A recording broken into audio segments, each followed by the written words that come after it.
You may feel like you know every inch of a person, even to the point of feeling like you know them more than anyone else, or even yourself. You may know them so well that you think they could never harm a person, or even a fly for that matter. That is, until a switch flips from within and the unthinkable happens. QAnon is a far-right conspiracy theory and movement in the United States, centered on false claims made by an anonymous individual or a group of individuals named Q. They have also previously been called a cult and claim that President Trump is the hero of their movement. Many people in the United States have fallen victim to the conspiracy theory, sending individual minds down inescapable rabbit holes of unbelievable conspiracies, and in rare cases, this can cause people to do things they would never have imagined before. Today, we will be discussing the case of Matthew Coleman, a family man turned murderer due to the belief that his immediate family had lizard DNA. He believed in and listened to clearly false information from QAnon conspiracy theories, along with possibly having undiagnosed mental health issues.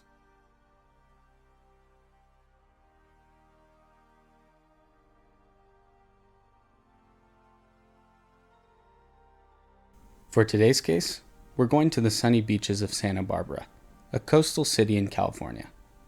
Santa Barbara has a unique architectural design and building style that reflects the city's Spanish colonial heritage. Matthew Coleman, also known as Matty by friends and family, was born in the heart of Santa Barbara in 1981 to his small business owner father and artist mother. As a child, Matthew quickly found his love for the ocean. Whether it was surfing at Hendry's Beach, spearfishing, or sailing the Channel Islands with his family, it was clear that the ocean was always Matthew's soft spot. Not only did he have a love for the ocean, but he also found his love for Christianity. When Matthew was in high school, his interest in Christianity grew much more intense, and he was even known to carry around a Bible in which he would scribble in the margins. It was clear, though, surfing quickly became Matthew's passion over everything else. After many years of competing on the Point Loma's national champion surf team, he moved to Spain, specifically San Sebastian. Matthew taught English, and soon this journey expanded to him doing a surf mission with the church to over 20 countries in Europe and across the globe, for just over 2 years. Matthew returned to his hometown in order to pursue a college education. In 2009, he received a master's from the University of California, Santa Barbara. After receiving his master's, Matthew dedicated his life to working in education and with nonprofits. After 10 years of dedication, he finally decided to take the leap of faith and founded his own company, Love Water Surf Co., a company committed to passing on the love of surfing to people of all ages, ethnicities, and life backgrounds. All of his friends and family recall him wanting a family and children back when he was a young man, but it wasn't until mid-2016 when Matthew met Abby Drugsma at a church group. Abby was 5 years younger than Matthew, and originally from Texas. She was very into CrossFit and was a proud Christian. The couple's relationship had seemed to progress faster than normal. It was clear that Matthew was so happy to be with her, and that all he desired was her. So on January 8, 2017, the two decided to live the rest of their lives together and get married. Soon after getting married, they rented a small blue ranch house off a cul-de-sac near Hendry's Beach, a popular Santa Barbara surfing site. In 2019, the couple decided to bring their first child into the world, Khalil. Family, friends, and neighbors noticed that after Khalil was born, Abby seemed to be a warmer soul, quick to chat, and known by everyone to bring banana bread to her friends and family. Soon after, in late 2020, Matthew and Abby had their second child, Roxy. The small family was happy, living in Santa Barbara, their kids enjoying the ocean just as much as their dad had as a small child.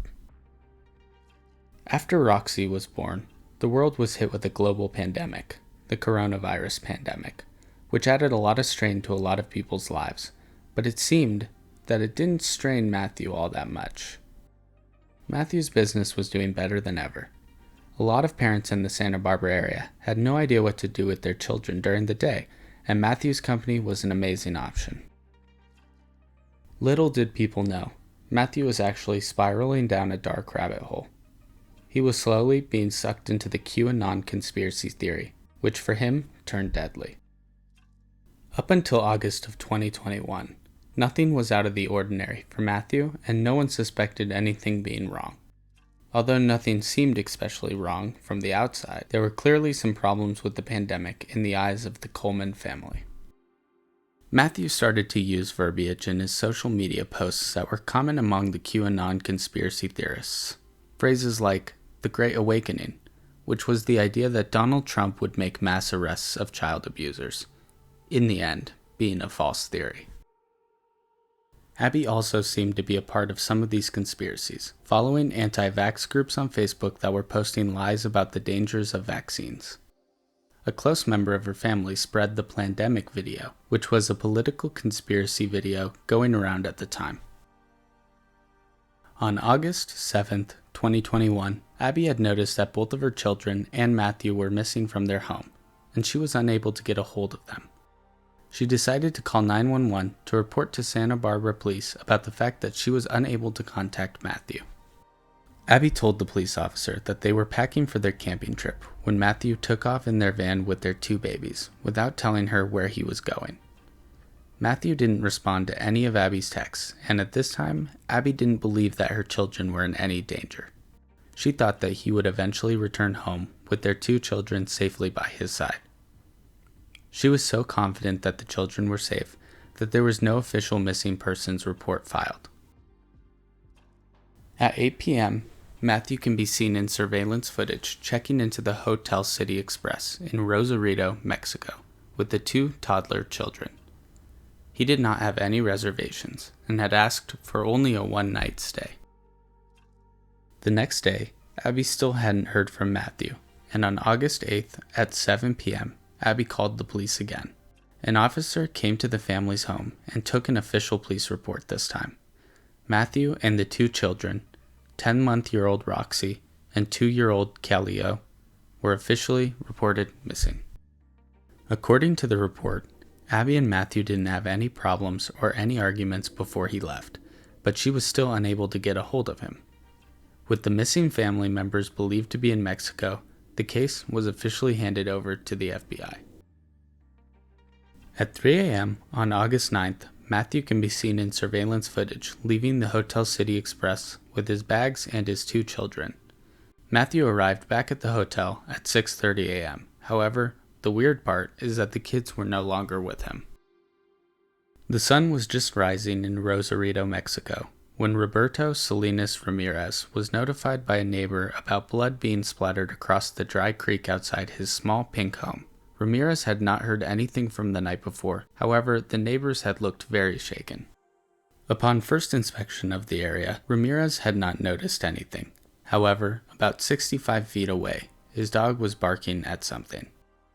As Ramirez got closer, he realized that there were the bodies of 2 children, hidden under the leaves of a willow shrub, their bodies covered in dozens of stab wounds.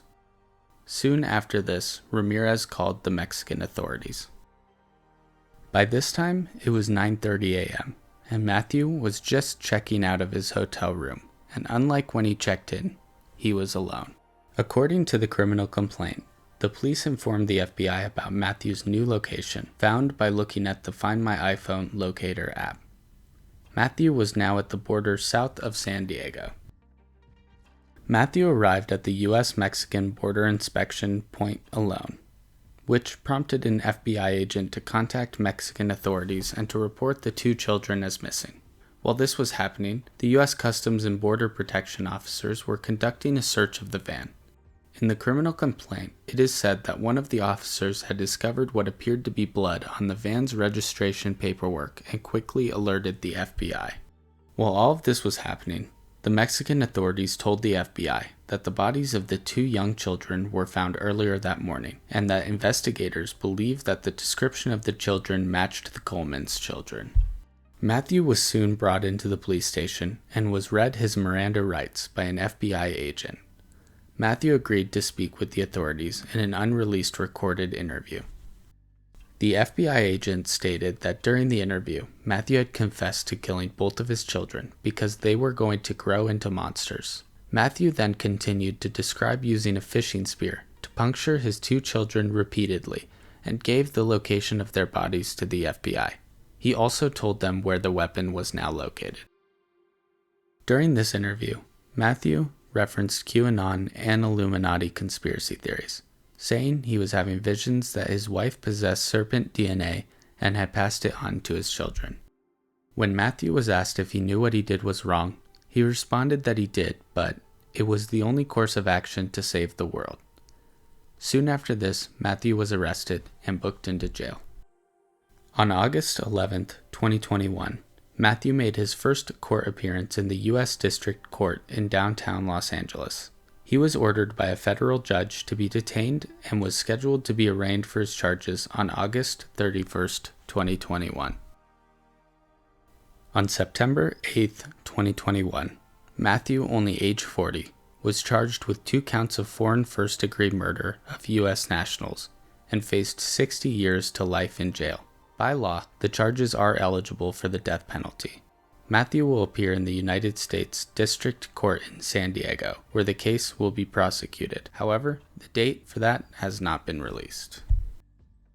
Since the night of August 7th, Matthew's wife Abby has been living in a nightmare. Abby and everyone around her had no reason to believe any of this would happen. The two were just packing for a camping trip when Matthew decided to abruptly leave. According to a family friend, she is confused, stunned, and just destroyed inside. She never had any idea he thought all of these things. She thinks he just snapped. Something must have happened in his brain. The family friend also later stated that she hopes to be able to ask him for answers face to face someday, but for now, she's just grieving. We all are. It's an absolute nightmare. While the case continues to progress, family and friends close to him want to know what happened and why, but for now, it is all speculation as to the true motives behind this horrendous case. Whether this was a planned murder of Matthew's children, or it was a mental breakdown mixed with conspiracy theories, we may never know. What we do know is the Coleman family has been devastated, and Abby left to fend for herself. As the case progresses and more evidence is released, we'll cover more of this story. However, that part of the story remains in the future. In the end, while you might think you know everything about someone, just know that some people are hiding deep within themselves and festering on darker thoughts than some of our minds could ever conjure up.